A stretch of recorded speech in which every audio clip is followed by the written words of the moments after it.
Ladies and gentlemen, I'd like to ask for a warm Doheny Blues welcome to Mr. Rod Piazza.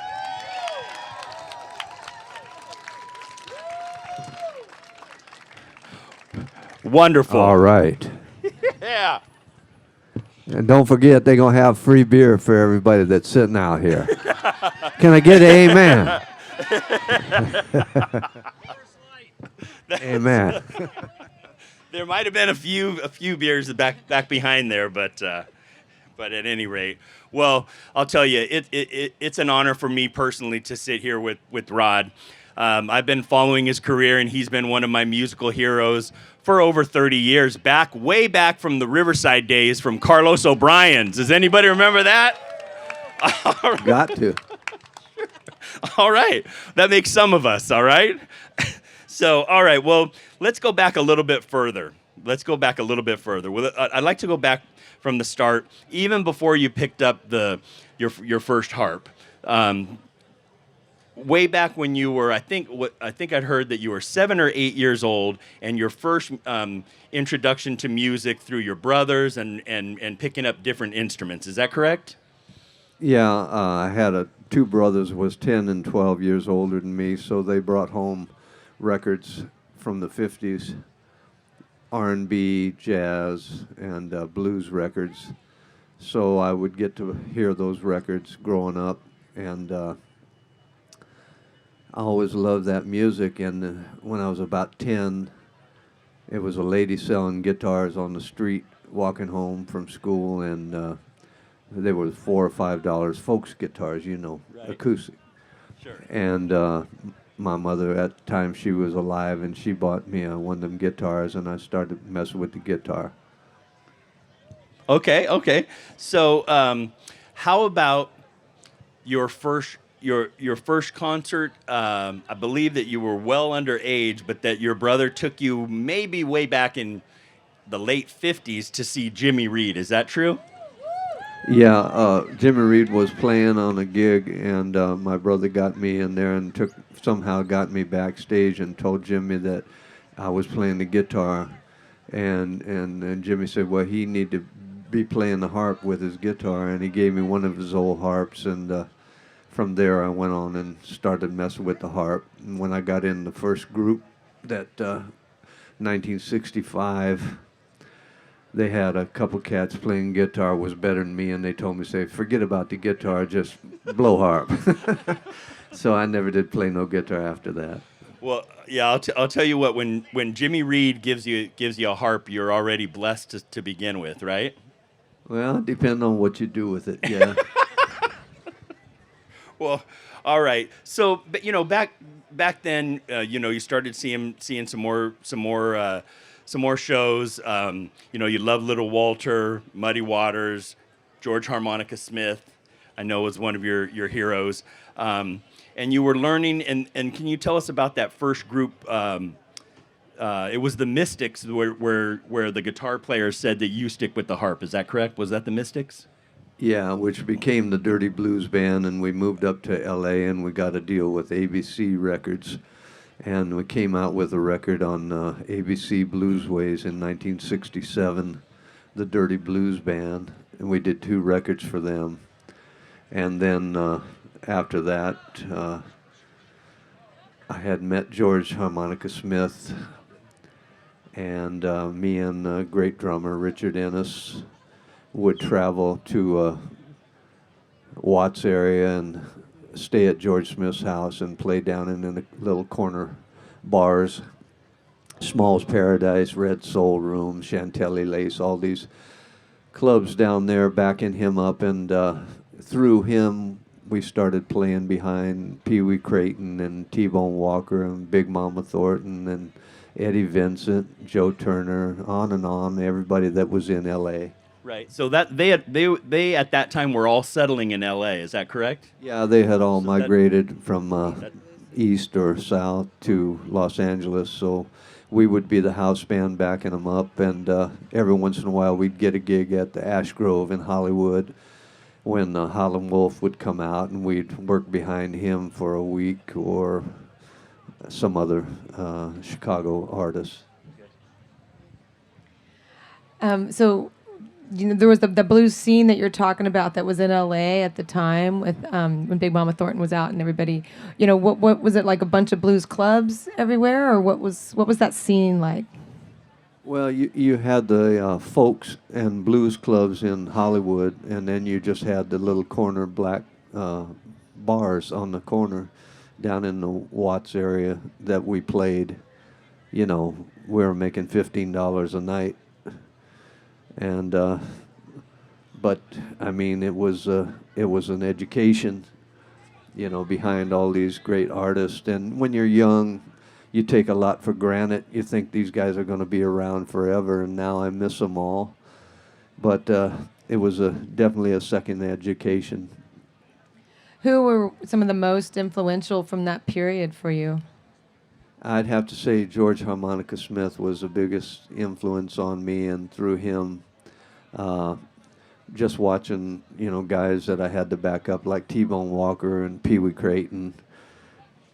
Yeah, I can't remember all of them, but seeing what they did on stage and how they presented their music, and watching what to do, what not to do, try to find a way to be a real artist. Because to me, they were all bigger than life, and that's what I wanted to try and achieve through my career, that our band was bigger than life, and people that came to saw us left knowing that. And like blues was the West Coast blues. I'm interested in the West Coast style of blues where people came from Texas back in the 40s and 50s. And what do you think differentiates West Coast blues from other blues? Well, really, realistically, there was a lot of influence there. Louis Jordan with the swing and jazz, and Charles Brown with the smooth approach. And, we took a lot of that into the Chicago stuff we were doing as well.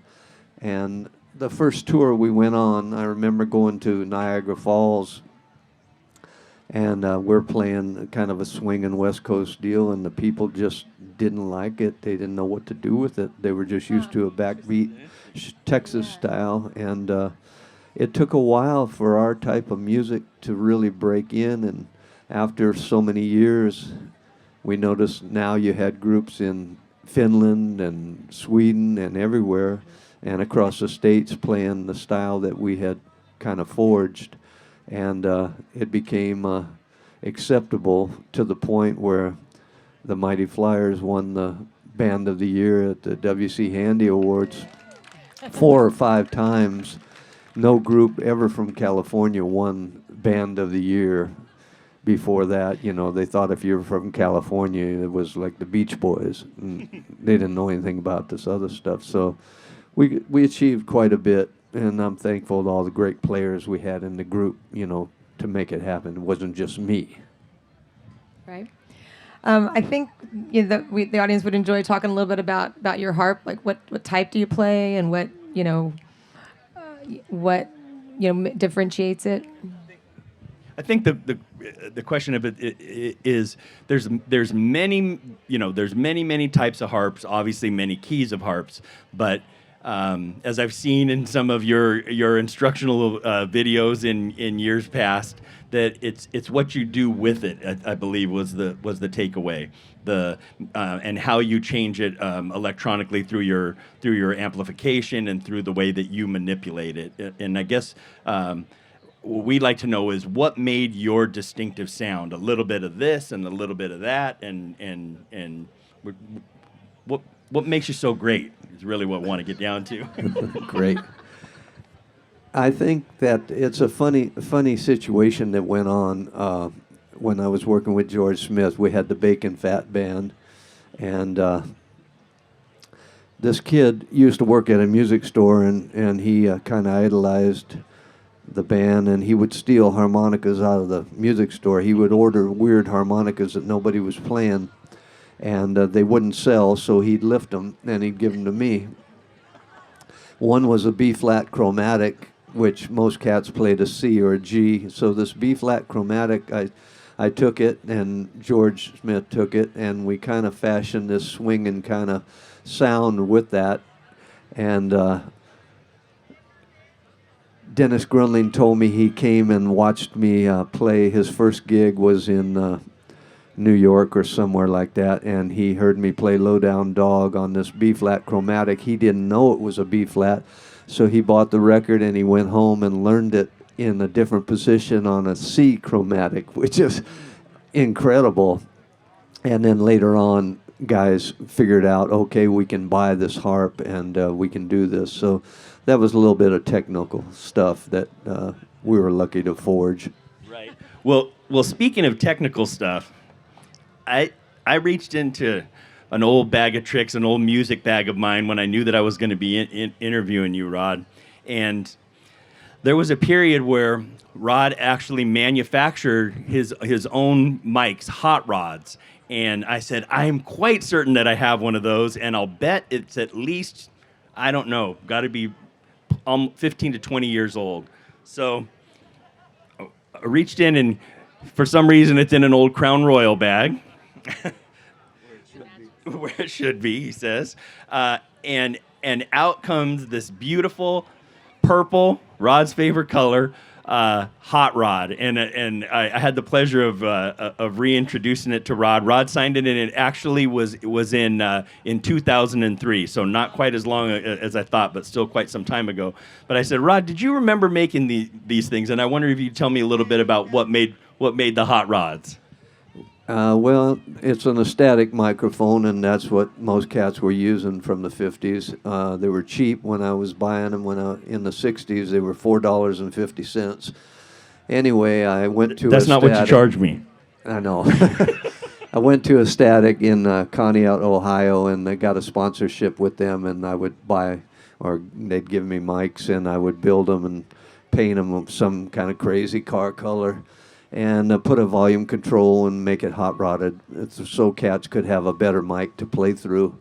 And I think I was the first guy doing that. And now you got quite a few artists that build microphones, great microphones now. In fact, now I don't even use one of mine. I use a friend of mine's. Right. Well, it was really neat to show you this. It brings back a lot of memories, and like I said, Rod Piazza and his Mighty Flyers have been heroes of mine for a long time. I wanted to ask you here, you have a new album out. It's his instrumentals, Rod Piazza, the Wizard of the West Coast Harp. And I wanted to let you know that we'll have these. All right, so we'll have these. Rod will sign them. If that is that all right if I offer that? Yeah, I got a limited edition. Some limited edition. All right, but also, is there anybody out there that would like to ask Rod some questions? Because I'll hop right down there. Just raise your hand and I'll be right out there with you. Sorry about that. Would you mind scooting here so you can share Rod's mic? I see we got Robert Weiland in the crowd. How about a nice hand for the artist, Robert Weiland, here? Give it to him. Okay, here we go. So, Rod, how was it playing with 38 of the great blues legends when we recorded the Blues Planet album in New Orleans after the Gulf oil spill? That was one of the greatest times we've had. Taj Mahal, on and on and on, artist on that thing. That was all you're doing, putting it together. We did 2 albums, I think. We cut 3 albums. We cut like 50 songs in 4 days. Yes, we did. It was unbelievable, and you had some of the greatest New Orleans artists on it. I'm not sure how people can get that CD. Maybe they can go on your website and get it. There's so much good music on it. Well, I was proud of Rod. He really pulled this album off. He tied all the pieces together. And Rod was the first person I met in California back in the late 70s. And it's an honor to support you, Rod, always, and the Mighty Flyers. Love you guys, huh? It is a funny story with Wyland and me. Let's have when it. he came to yeah. California, Yeah, go we ahead. hired him to paint the drum head for the Flying Saucer Band, and That's I worth a lot now. That's worth a lot. yeah, it was only $40 in, but I remember the drummer refused to pay it because he didn't like it, and if he still got it now, he knows what it's worth. Well, yeah, I signed a pizza box. I signed a pizza box for my delivery guy, and he sold it on eBay for $750. So there you go, buddy. Yeah. Hey, could you sign our music preserve sign over here? No, hold on. Just one sec.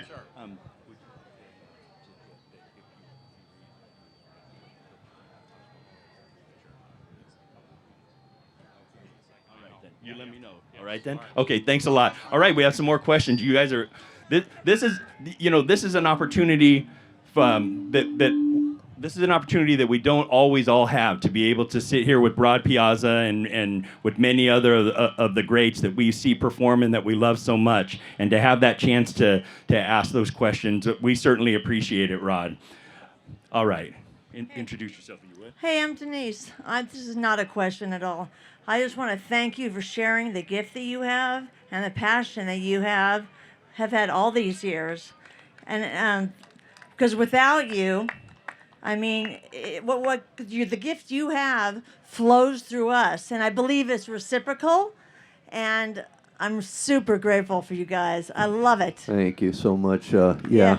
like you've heard me say many times on stage, you can't drive a car without a good battery to give you back that juice, and you can't Exactly. play good blues without an audience that appreciates it. So Love it works it. both Thank ways. you so much. Thank you and the Flyers. you, yes. baby. Right. Thank you very much for that respect for Rod.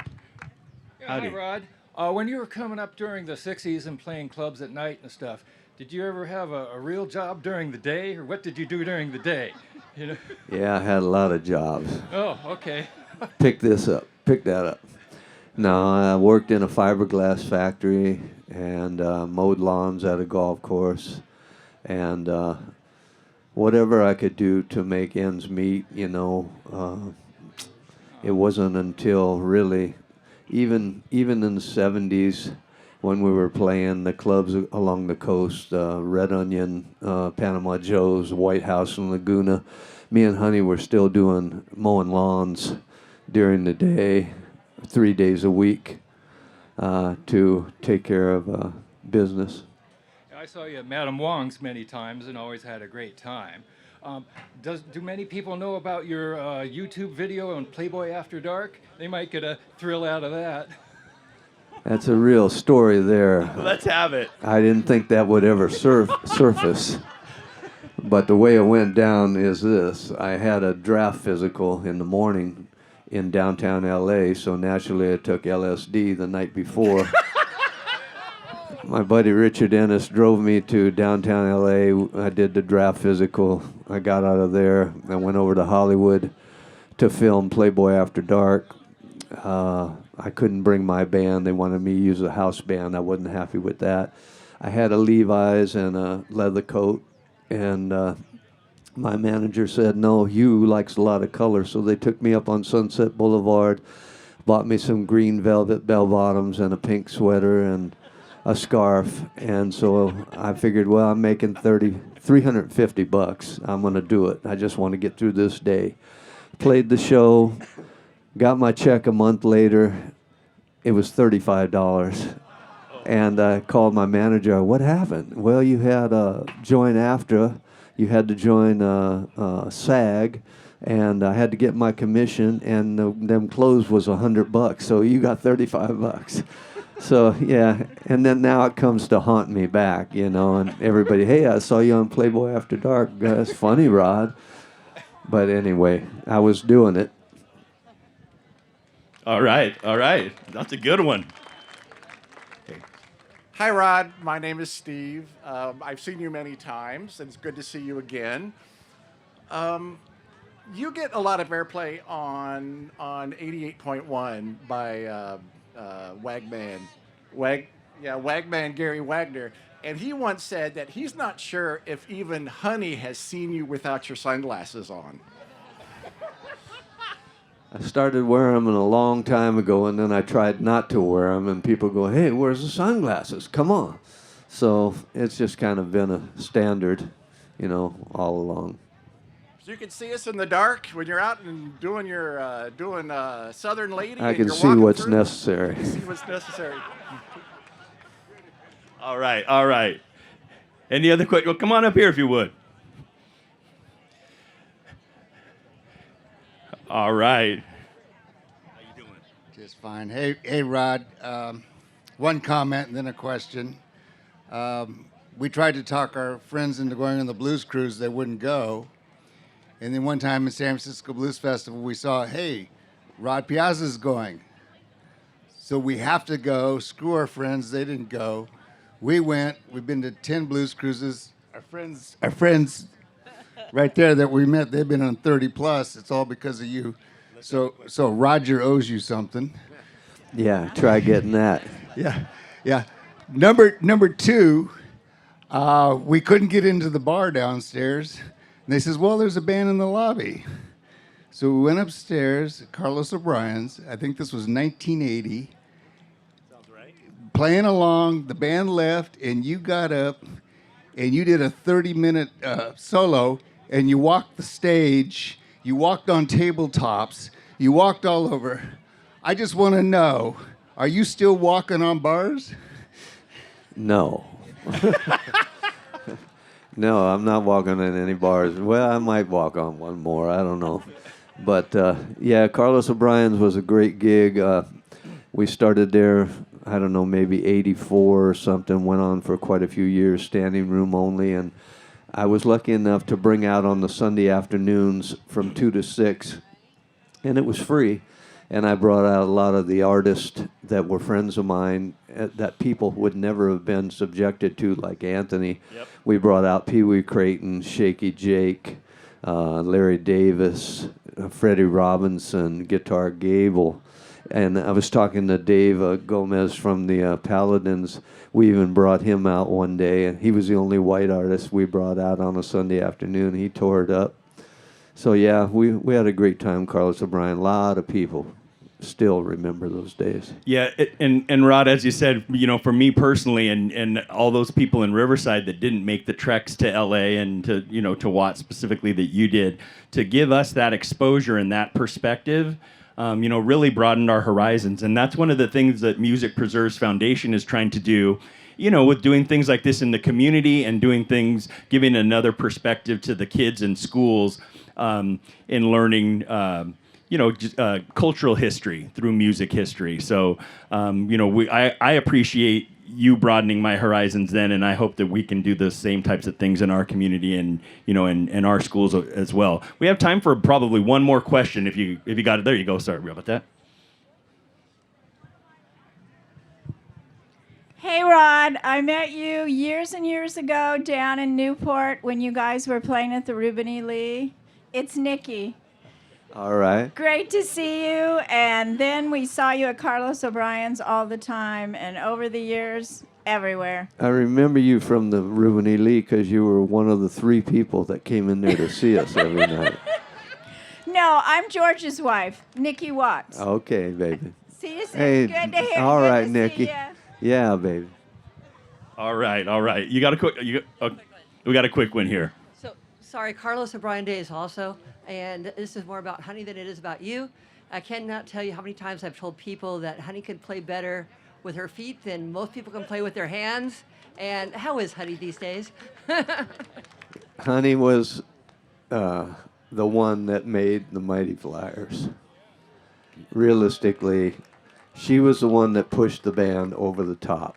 There were a lot of great harmonica bands at the time we were thrust into the scene, 1990. But Honey's playing really propelled the band to what it became. And now she's retired. So I have nothing but, praise for her. And she's really the one that made the Mighty Flyers happen.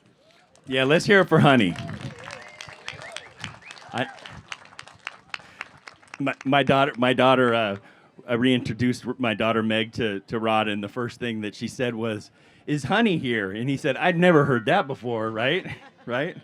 So, at any rate, yeah, I know you have. All right. My name's Alex Woodson. I've known Rod for a long time. It's not a question. It's just a thank you, brother. Rod took me under his wing when I was 20 years old, and it just changed my life. You know, the power of his music. He taught me a lot, and I thank you for it, man. You know, it's given me so much back, and you and Honey and the Mighty Flyers, you've been so kind and gracious to me, and 30 years later, man, I'm still trying to figure out what you're doing.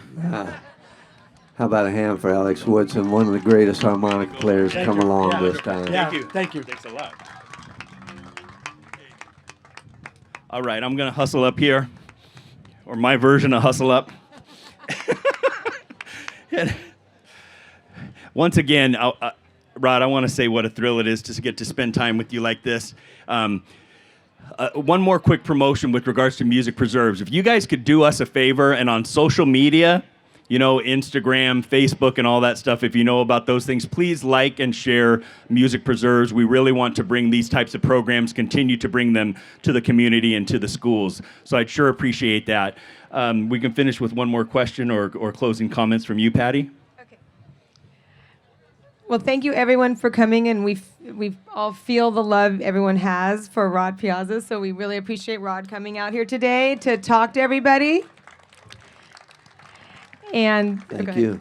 yeah, and we really appreciate it. And he's influenced so many players that are coming up. So you know, he's part of the transition of bringing the next generation of musicians. So you know, we really appreciate you. So thank you so much for coming. Thank you so much for having me. Thank you, everybody.